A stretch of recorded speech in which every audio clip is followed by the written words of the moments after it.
Abbaan ilmoo ofii dhala ofii harka isaatiin hudhee yoo ajjeesu maaluma dubbatu.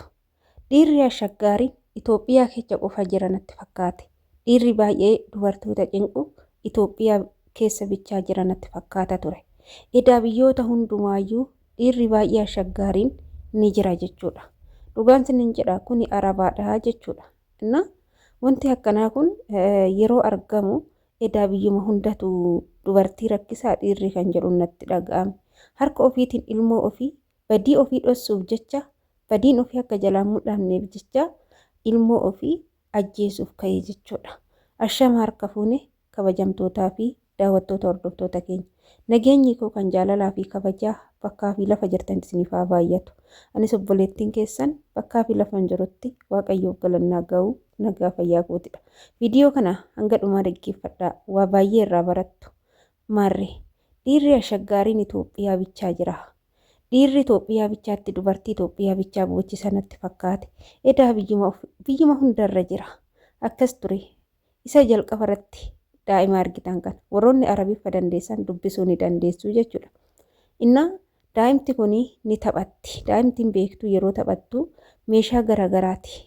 Macaawochaan daa'immanii ni bitama jechuudha. Biyyoota Arabaa irratti baay'inaan ni bitama kan daa'imti ittiin taphattu jechuudha. Daa'imti kun daa'ima waggaa afuriiti. Haati hojii qabdi. Hojii hojjette yoo alaa dhuftu daa'imti tun ni taphatti yoo bante karra bantee laaltu. Achumarraan haati ol seentee daa'ima tana bira teechee jechuudha. Teechee hojii yeroo laaltu waan ishiin taphatu kana yeroo laaltu kaartoonii warqiin ittiin bitamu. Arabdoonni warqii yeroo bitatan warqii xixiqqoo tanaa miti kan bitatan. Isaan warqii gurguddaa kana bitatu waan maallaqa qabaniif jechuudha. Kaartoonii warqii ishii macaawochaa daa'imaa kana keessatti argite. Achumarraan maaltu asitti si bira fide warqii kana? Kaartooniin kun akkamti si bira dhufuu danda'a jettee daa'ima yeroo gaafattu daa'imti daa'ima waggaa afuriiti waan ta'eef hin beektu waan ta'eef waan deebistuuf tokkollee hin jiru jechuudha. Inna fiiddee kaatee bakka warqii ishiitti ol kaawwatte dhattee yoo laaltu warqiin hin jiru jechuudha.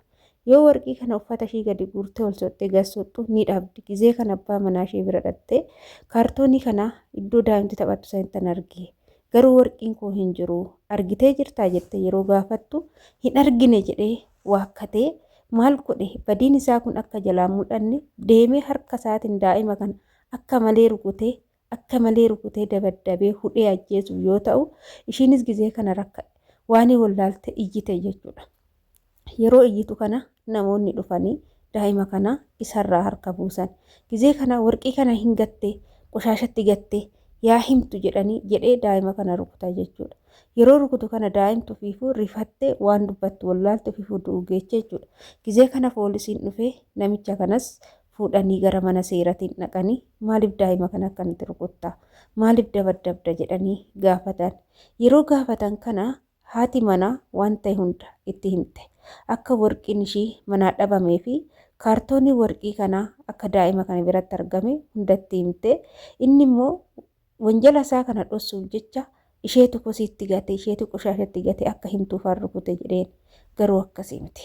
Mana seeraa yoo gaanka marmaarii siraatan marammara waan ta'eef marammaranii yoo jedhan dhugaa jirtu hundumaa himee warqii kana akka inni gurguratee maallaqa warqii kanaatis balleesse dubbate jechuudha. Mee ilaalaa kuni taarikii guddaadha jechuudha. Arabdoota hedduu ajaa'ibsiisee akka addunyaatitti arabdoota hedduu ajaa'ibsiisee poostii kan godhame barreeffama arabiffaa wajjinii jechuudha. Namoota baay'eetu waan kanatti ajaa'ibe. Abbaan ilmoo ofiititti kana hunda cakkanuu kana hunda garaa jabaachuu fi mana keessa deemee wantoota dubartii ishee duuba fuudhee dhossee kan gurguratu wanta akkanaa Itoophiyaa keessatti qofa mul'ata natti fakkaata.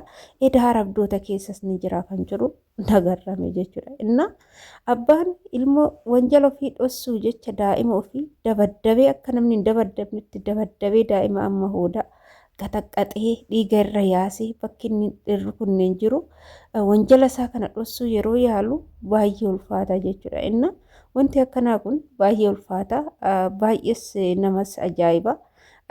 Shamarran keenya kun wanta akkanaa kana wanti nuti irraa barachuu qabnu abbaa manaa badaa abbaa manaa dheekkamaa kan waan ganamatti dheekkame tokko yoo namatti qabe kan mana keessa deemee wanta dubartii duuba ishii garagaree guuree gurguratee maallaqa san kana balleechuu dhiira suusii qabu jechuudha. Keessattuu dhiira suusenyaa, dhiira dhugaatii barate, dhiira wantoota alkoolii garaagaraa barate kuni garagaree kana godha jechuudha. Inna wanti isin gochuu qabda. Ani garuu wanti yeroo hundumaa wanti tsalootii godhu yoo jiraate yaa Waaqayyo dhiira suusenyaa narraa qabi.